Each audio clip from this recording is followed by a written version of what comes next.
हामीले फर्स्टमा देखाएको तीनटा चीज हामीले पढिसकेका छौं हेर्नुस् है। यो स्ट्र्याटेजीमा हामीले तीनवटा चीज जुन हेरेका थियौं त्यो चीज चाहिँ हामीले पढ्यौं। कसरी ल हेर्नुस् है। जस्तै हामीले सुरुमा चाहिँ क्यान्डलस्टिक पढ्यौं 6 वटा। यो चाहिँ 6 वटा पढ्यौं बुलिश र बेरिश प्याटर्नको हैन त। मर्निङ स्टार, इभिनिङ स्टार है।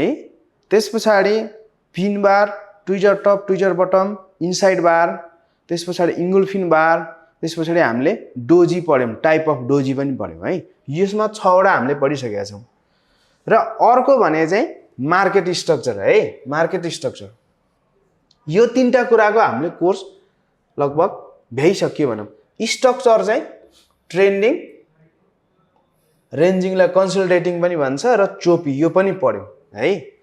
त्यसपछि यही मार्केट स्ट्रक्चर भित्रको तीनवटा भित्रको पनि most important support and resistance चाहिँ कहाँ हो त, मोस्ट इम्पोर्टेन्ट की जोन चाहिँ कहाँ हो भनेर पनि हामीले पढ्यौं है। जस्तै मैले यो तीनटालाई एज अ स्ट्रक्चर बनाएर देखाएँ भने चाहिँ यो बुझ्नुस् कि फर्स्ट एक्सपेक्ट भनेको हामीले यहाँबाट थर्डको फर्स्ट पढ्यौं, फर्स्टको सेकेन्डमा पढ्यौं र यसै भित्र चाहिँ हामीले सेकेन्डको पढेका छौं भने अब यो तीनटालाई जोडेर हेर्दाखेरि के बुझ्नु पर्यो भने फर्स्ट हाम्रो लुक चाहिँ मार्केट स्ट्रक्चर भयो। ल मानिलियौ मार्केट स्ट्रक्चर चाहिँ ट्रेन्डिङ छ अरे। मार्केट चाहिँ ट्रेन्डिङ छ हो।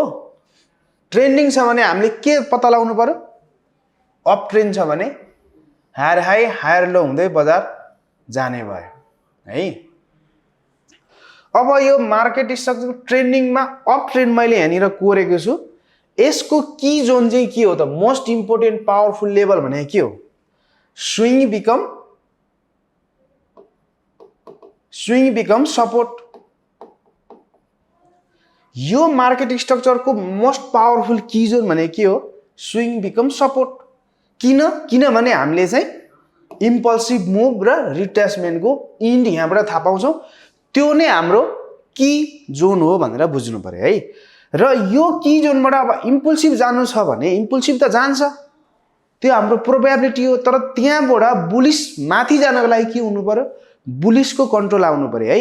बुलिशको कन्ट्रोल आउनलाई यहाँनिर के आउनु पर्यो त, यो 6 वटा मध्येको एउटा आउनु पर्यो के। यसरी बुझौं है। जस्तै यहाँनिर पिन बार आयो भने अब के गर्न सक्यो त, we can buy from pin bar. अनि त्यो पिन बार फर्म भन्दा अलिकति तल चाहिँ हामीले स्टप लस राखिन्छ, स्टप लस है। भनेपछि यो तीनटै कुरा बुझ्यो त। अब मार्केटको स्ट्रक्चर पनि आयो, की जोन पनि आयो र तपाईको सिग्नल पनि आएको छ। एउटा इक्जाम्पल हेरौं है त। अब हामी मार्केट चाहिँ यहाँबाट लो बनाएको छ, हाई बनाएको छ, हायर लो बनाएको छ, त्यसपछि हायर हाई बनाएको छ, हायर लो बनाएको छ है। अनि त्यसपछि हायर हाई बनाएको छ, हायर लो बनाएको छ है। अनि हायर हाई बनाएको छ। यो चाहिँ के भयो, यहाँदेखि यहाँसम्म मार्केटको स्ट्रक्चर। फर्स्ट प्रोस्पेक्टिभबाट चाहिँ हामीले मार्केटको स्ट्रक्चर थाहा पायौं है। त्यसपछि हाम्रो सेकेन्डमा के थियो, मार्केटको मोस्ट इम्पोर्टेन्ट की जोन। किनभने यो ट्रेन्डिङ मार्केटमा अप ट्रेन्ड थियो र अप ट्रेन्डमा हामीले के थाहा पायौं त, यहाँनिर रेसिस्टेन्ट बिकम सपोर्ट है। ल हेर्नुस् त, रेसिस्टेन्ट बिकम सपोर्टमा आएर यहाँनिर के दियो त भन्दाखेरि यो तीनटा के हो, क्यान्डलस्टिक प्याटर्न हो। Most important candlestick pattern for entry भनेपछि यहाँनिर के दिएको छ, यो तीनटालाई कन्सिस्ट गरेर हामीले हेर्यौं भने यो के हुने भयो त, यो मर्निङ स्टार। मर्निङ स्टार भनेको के हो त फेरि, ल हेर्नुस् है त। यहाँनिर तीनटै कुरा म्याच भएको छ र हामीले यहाँ मर्निङ स्टार हेर्यौं भने के हो त, यो प्याटर्न फर्म भएको छ नि त्यहाँनिर हैन। मर्निङ स्टार भनेको के हो त, it's a bullish things. Morning star आइसकेपछि बजार माथि जान्छ भन्ने बुझ्नु पर्यो है। र यहाँनिर अब हेर्नुस् त, रेसिस्टेन्ट बिकम अथवा स्विङ बिकम सपोर्ट यहाँनिर। त्यसपछि हामीले यहाँबाट चाहिँ यो गोल्डको चाहिँ यहाँनिरबाट हामीले बाई इन्ट्री गर्छौं किनभने हाम्रो के मिलेको छ तपाईको बजारको स्ट्रक्चर मिलेको छ त्यसपछि मोस्ट पावरफुल जोन पनि मिलेको छ त्यसपछि इन्ट्री पनि भएको छ यसले के गर्छ बुलिश कन्ट्रोल लिन्छ र यो स्ट्रक्चर हेरेपछि हाम्रो यो के हो त इम्पल्सिभ हो हामीले ट्रेन्डिङ मार्केटमा जहिले पनि इम्पल्सिभ नै हेर्छौं है भनेपछि यहाँबाट बाई हान्ने र तपाईको यो भन्दा मुनि स्टप लस राख्ने त्यसपछि तपाईले 1:2 अथवा 1:3 नै खाएको छ किन इम्पल्सिभ मुभ भनेको चाहिँ के छ अलिकति एज अ लङ जान्छ है त्यसपछि फेरि यसलाई तोडिसकेपछि बजार फेरि के आएको छ रिट्रेसमेन्ट आएको छ रिट्रेसमेन्ट पछि यो स्विङ बिकम सपोर्ट बन्यो सपोर्ट बनिसकेपछि यहाँ के बनिएको छ हेर्नुस् त फेरि यहाँनिर के बनिएको छ ओभरअल यो बिग क्यान्डलको यहाँ भित्र सबै के बनिएको छ त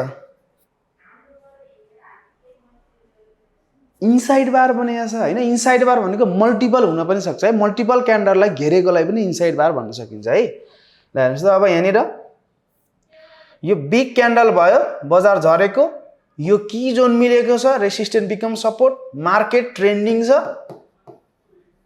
छ स्विङ बिकम सपोर्ट बनेको छ अप ट्रेन्डको लागि सपोर्ट हुँदै जाने हो र यहाँनिर के छ त इनसाइड बार बनेको छ अब इनसाइड बारको इन्ट्री के भयो त अब जब यो मदर क्यान्डलको हाईलाई बजारले तोड्छ त्यसपछि तपाईले यहाँ बाई राख्नु होला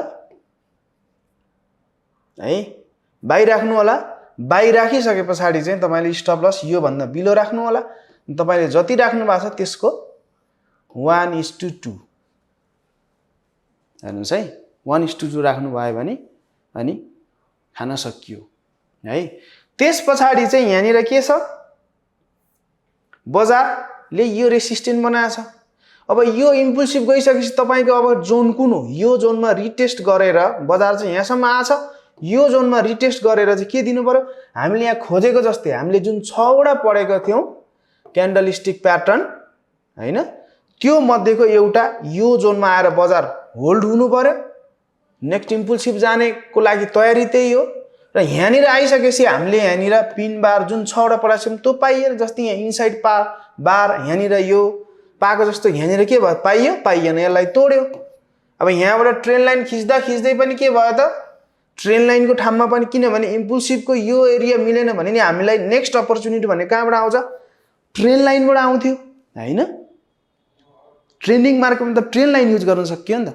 त्यसपछि ट्रेन लाइन चाहिँ को ठाउँमा यो त रिजेक्ट भइ नै हाल्यो यो ठाउँबाट बजारले आफ्नो लय लिन सकेन यहाँनिर किनभने यो जोनमा आएर त बुलिश कन्ट्रोल लिनु पर्थ्यो नि त लिएन नलिएपछि के गर्ने ट्रेड नराख्ने त्यसपछि हाम्रो यहाँ ट्रेन लाइनको कुरा आथ्यो ट्रेन लाइनको ठाउँमा पनि आएर बजारले कुनै पनि बुलिश दिएन किनभने अप ट्रेन्डको लागि चाहिँ हाम्रो यहाँ बजार यो थियो भने ट्रेन लाइन पनि एउटा बिगिनिङ अफ द अथवा another way of the catching the beginning of the move हो त्यो ठाउँमा पनि आएर बजारले कुनै पनि 6 वटा मध्ये कुनै पनि सिग्नल दिएन भने we just wait and see किनभने हामीलाई ट्रेड गर्दाखेरि 3 वटा कुरा त चाहियो एउटा मार्केटको स्ट्रक्चर थाहा हुनु पर्यो त्यसको की लेभल आउनु पर्यो त्यो की लेभलमा चाहिँ तपाईको के आउने भयो त त्यो 6 वटा